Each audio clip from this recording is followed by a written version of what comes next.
Indore Pithampur economic corridor के प्रथम चरण का भूमि पूजन मुख्यमंत्री मोहन यादव द्वारा किया गया, जिसे प्रदेश के औद्योगिक विकास की दिशा में बड़ा कदम माना जा रहा है। राहू विधानसभा क्षेत्र के नैनौद में आयोजित इस कार्यक्रम में करीब 2360 करोड़ रुपए की लागत वाले इस कॉरिडोर की आधारशिला रखी गई। मुख्यमंत्री मोहन यादव ने इसे प्रदेश के विकास का भाग्योदय बताते हुए कहा कि इस परियोजना से औद्योगिक विकास को नई गति मिलेगी। उन्होंने बताया कि इस कॉरिडोर के तहत किसानों को उनकी जमीन का 60% विकसित भूखंड लौटाया जाएगा, जिससे उन्हें सीधे तौर पर विकास का भागीदार बनाया जा रहा है। योजना के तहत कई किसान लाभान्वित होकर आर्थिक रूप से सशक्त हुए हैं। मुख्यमंत्री ने कहा कि आगामी 3 वर्षों में औद्योगिक विकास निगम द्वारा सड़क, बिजली और पानी जैसी मूलभूत सुविधाओं का व्यापक विकास किया जाएगा। साथ ही क्षेत्र में बड़े होटल, आईटी कंपनियों के परिसर और औद्योगिक इकाइयों की स्थापना भी होगी। कार्यक्रम में बड़ी संख्या में किसान, ग्रामीण और जनप्रतिनिधि उपस्थित रहे। इस दौरान सांसद शंकर लालवानी, कैबिनेट मंत्री कैलाश विजयवर्गीय, तुलसीराम सिलावट, विधायक मालिनी लक्ष्मण सिंह गौड़, उषा ठाकुर, मधु वर्मा और महापौर पुष्यमित्र भार्गव सहित कई जनप्रतिनिधि मंच पर मौजूद रहे। इंदौर पीथमपुर इकोनॉमिक कॉरिडोर का यह भूमि पूजन प्रदेश में औद्योगिक और आर्थिक विकास की नई संभावनाएं खोलता नजर आ रहा है। इंदौर से दिनेश आचार्य की रिपोर्ट। ये और वाकई में होना भी चाहिए। बाप दादा की पुरखों की जमीन अगर अपने वंश के माध्यम से परिवार के आधार पर अगर हमारे पास आती है तो हमारे लिए पहला फर्ज बनता है कि हमारी खेती बाड़ी के साथ साथ हमारे परिवार की भी गुजर बसर की स्थायी व्यवस्था होना चाहिए। मुझे इस बात की खुशी है 17 गांवों के किसानों के द्वारा इस कॉरिडोर के माध्यम से पूरे देश में सच में 60% भागीदार कहीं नहीं बनाया। आपको बधाई देना, जोरदार अपने आप के लिए भी करें।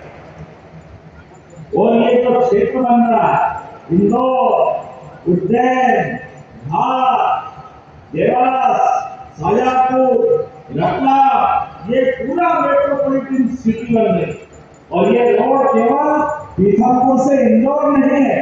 इंदौर मैं सर्वप्रथम यशस्वी प्रधानमंत्री श्रीमान नरेंद्र मोदी का हृदय से कृतज्ञता ज्ञापित करता हूँ। उनके नेतृत्व में मेक इन इंडिया, आत्मनिर्भर भारत, पीएम गति शक्ति योजना और फ्री ट्रेड एग्रीमेंट जैसे कई प्रकार के निर्णय कदमों से आज भारत वैश्विक स्तर पर एक अपनी अलग पहचान बनाने में और सशक्त रूप से दुनिया के सामने भविष्य की संभावना का बड़े प्लेटफॉर्म के रूप में उभर रहा है।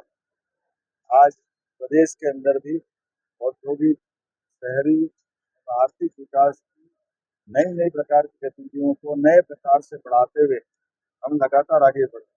उसी दिशा में यह नई एक इकोनॉमिक से बढ़ने का मार्ग खुला है, जिसमें किसान भाई बहनों को जोड़ करके आर्थिक रूप से समृद्धि का नया द्वार खुला। इस आधार पर इंदौर पीथमपुर इकोनॉमिक कॉरिडोर की अगर अपन अकेले बात करें, इसमें हमारे इस प्लानिंग के माध्यम से पीएम गति शक्ति कल्पना के अनुसार कनेक्टिविटी, लॉजिस्टिक्स और औद्योगिक गतिविधियों के साथ कई प्रकार की विकास की संभावनाओं के साथ प्रदेश इसमें बहुत तेज गति से हमारे मालवा क्षेत्र में आगे बढ़ेगा। इसके लिए अगर सकले इकोनॉमिक कॉरिडोर की बात करें तो 2600 लगभग मान के चले आपके 2500 करोड़ के आसपास का ये पूरा प्रोजेक्ट बनेगा। इसका पहले चरण का आज भूमि पूजन हुआ। इसकी लंबाई 20.28 किलोमीटर की है।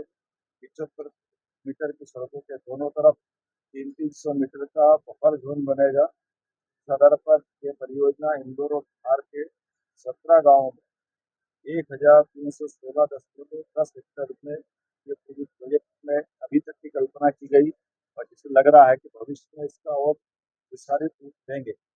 पहले चरण के अंतर्गत आज लगभग 327 करोड़ की योजना में 14 किलोमीटर से ऊपर 6 लेन सड़कें, 6 लेन जो होने वाली है, इसमें खासकर इसका भूमि पूजन किया गया। ये नियोजित शहर के विस्तार की दिशा में ठोस कदम है। इसमें आधुनिक संरचनाओं का निर्माण होगा और बड़े पैमाने पर रोजगार के अवसर भी मिलेंगे। जैसे मैंने पहले कहा, इस परियोजना में केवल इन्वेस्टमेंट करता नहीं, इसमें हमारे किसान भाई बहन की इस परियोजना में बराबरी के भागीदार होंगे। यहाँ तक कि हमने उनकी लैंड का 50% का लैंड पूलिंग के अंतर्गत मिलने वाला लाभ इसको कैबिनेट के माध्यम से 60% से ऊपर बढ़ाया। इसके कारण से इस प्रतिफल के आधार पर बड़े पैमाने पर किसानों ने अपनी भूमि हमारे साथ जुड़ करके इन्वेस्ट करते हुए आगे बढ़ने का संकल्प बताया। अभी तक इस योजना में 300 भूस्वामी लगभग 422 हेक्टेयर भूमि हमको दे चुके। अगर सरकारी भूमि भी जोड़ ले तो सच में इस योजना में शुरुआत में ही आधी से ज्यादा भूमि सरकार को प्राप्त हुई। और ये भी प्रावधान है कि यदि किसान को फंड जो मिल रहा है उसे वो तत्काल प्लाट लेना चाहे तो इस योजना के अंतर्गत उसको भूखंड देने का प्रावधान भी है। इसलिए मंच से ही कई लोगों को भूखंड देने का काम भी हमने किया है। अगर रोजगार गिने इस पूरी परियोजना में तो आज के इस पूरे प्रोजेक्ट से पूरा होने तक 6 लाख से ज्यादा लोगों को रोजगार के अवसर सृजित होंगे। ये केवल इंदौर पीथमपुर नहीं, इससे भविष्य में मेट्रोपॉलिटन सिटी का भी पूरा कॉन्सेप्ट पूरा होगा। इसमें उज्जैन, इंदौर, रतलाम, देवास, धार, ये पूरा हमारा मेट्रोपॉलिटन का इलाका है। ऐसे में 2028 के सीमस को लेकर के इसका बड़ा लाभ मिलने वाला है। इसी कॉरिडोर के माध्यम से गुजरात और अन्य राज्यों के लोग भी अगर सीधा आकर के यहाँ के बाद ग्रीन फील्ड से जुड़ेंगे तो सीधा उज्जैन आसानी से पहुंच सकेंगे। जैसा कि उल्लेखनीय मेट्रोपॉलिटन में 2 एयरपोर्ट बनने वाले, एक एयरपोर्ट इंदौर का लाभ मिलेगा, ऐसे ही 50 किलोमीटर पर दूसरा एयरपोर्ट उज्जैन का भी हमने इसका कैबिनेट से निर्णय करके उसके निर्माण की एजेंसी भी तय कर दी। साथ ही साथ इसमें युवाओं को, किसानों को, महिलाओं को, गरीबों को, सभी के विकास की बड़ी ठोस परियोजनाओं को लेकर के बड़े हित जुड़े हैं। अगर मैं यहाँ इस भूमि पे जिसमें मैं खड़ा हूँ इसके किसान से भी मिला हूँ जिनने अपनी 25 एकड़ भूमि दी है। ऐसे में कई बड़े बड़े किसान, मैं कुछ चुनिंदा लोगों के नाम लेना चाहूंगा। लाल सिंह चौहान भैंसला, बाबूलाल पाटीदार सिंदोड़ा, आसाराम सिसोदिया नैनोद, किशन पटोल नैनोद, राजेंद्र सुमेर सिंह पटेल बिस्नावदा, और इस प्रकार से प्रमुख उद्योगपतियों ने इसमें निवेश को लेकर के अपने कदम बढ़ाए। संदीप श्रीवास्तव क्रेडाई, सुमित सेठपुरी अध्यक्ष होटल एसोसिएशन मल्टेस, Dinesh Patidar CMD Shakti pumps, Arun Mehta BCM group Indore, Sawan Ladda Makki group IT और स्टार्टअप, ऐसे ही विदेश के लोगों ने भी इसमें भागीदारी देते हुए अपने प्रोजेक्ट तय किए। एक बात की प्रसन्नता है, इंदौर पीथमपुर इकोनॉमिक कॉरिडोर ये पूरे देश के लिए आदर्श रूप से आएगा। इसके माध्यम से इस महत्वाकांक्षा पूरी होने के साथ ही हमारा मेट्रोपॉलिटन का कॉन्सेप्ट भी पूरा होगा और भविष्य में मेट्रो सिटी और मेट्रो ट्रेन चलाने के लिए भी इस कॉरिडोर में पर्याप्त गुंजाइश दी है।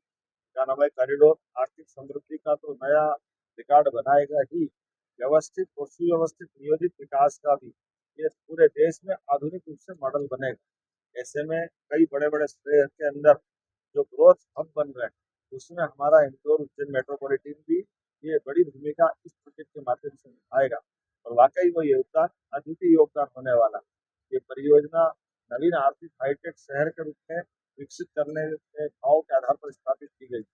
अगर मैं इसके अंदर होने वाले कामों की बात देखता हूँ तो इस कॉरिडोर से सेवा उद्योग को एक नई अद्वितीय गति प्राप्त होगी। इसमें IT, research and development, data centre, DCC, logistic, आवासीय, वाणिज्यिक, शिक्षा, स्पोर्ट्स कॉम्प्लेक्स इत्यादि कई प्रकार की मॉडर्न और उन्नत अधोसंरचनाओं को बनाने के लिए भी ये बड़ी भूमिका अदा करेगी। राज्य सरकार किसानों को हितों को लेकर अपनी भूमिका पहले ही स्पष्ट कर चुकी है। हमारे लिए किसान की प्राथमिकता पहले है, इसलिए किसान आधारित किसान कल्याण वर्ष पूरे वर्ष को मना रहे हैं और ऐसे में किसानों को लेकर बहुत सारी हमने घोषणाएं भी की और उनको भागीदार भी बनाए। जैसे किसान को अगर उसकी जमीन दी जाती है तो ग्रामीण क्षेत्र में 4 गुना मुआवजा देता है और शहरी क्षेत्र में अगर शासन के साथ जुड़कर डेवलपमेंट के लिए जमीन लेते हैं तो उसकी भूमिका गाइडलाइन से डबल का हिस्सा हम उसको देने वाले हैं। ये हमारी संवेदनशीलता भी है और उसको भागीदार बनाने की भावना भी। मैं प्रधानमंत्री जी के मार्गदर्शन में सभी हितधारकों के साथ इस प्रोजेक्ट में जो जुड़े हैं और बड़े पैमाने पर किसानों के घर में जो समृद्धि का मार्ग खुला है, वाकई ये ऐसे नए दौर में हम पहुंच रहे हैं जिससे भविष्य में मध्य आर्थिक रूप से एक नई ऊंचाई हासिल करेगा। मैं अपनी ओर से एक बार फिर पूरे प्रोजेक्ट को लेकर के हमारे साथ इस कार्यक्रम में मौजूद मेरे अलावा दोनों मंत्री श्रीमान कैलाश विजयवर्गीय जी, श्रीमान तुलसी सिलावट जी और इसी के साथ माननीय सांसद शंकर ललवानी जी इस पूरे प्रोजेक्ट के जिनके अधिकांश इससे जुड़े हैं। ऐसे में हमारे माननीय विधायक मधु वर्मा जी, हमारी सांसद सावित्री ठाकुर जी जो मध्य प्रदेश की मंत्री भी है, हमारे बगल के तीनों विधायक जो इससे जुड़े हुए हैं, श्रीमती उषा ठाकुर जी जिसका मुंह का हिस्सा भी कुछ इसमें आता है। इसी के साथ साथ और मनोज पटेल जी से लेकर कई प्रकार के हमारे माननीय विधायकों ने सहर्ष उपस्थित होकर के इस पूरे प्रोजेक्ट को पूरा करने के लिए और निवेशक, कृषक और हितधारकों का सच में ये त्रिवेणी संगम हुआ। मेरी अपनी ओर से हेलो फ्रेंड्स, आप देख रहे हैं हमारा चैनल SW24 न्यूज। हमारे सारे वीडियो सबसे पहले देखने के लिए आप हमारे चैनल को सब्सक्राइब करें और पास में लगे बेल आइकन को दबाना बिल्कुल भी ना भूलें।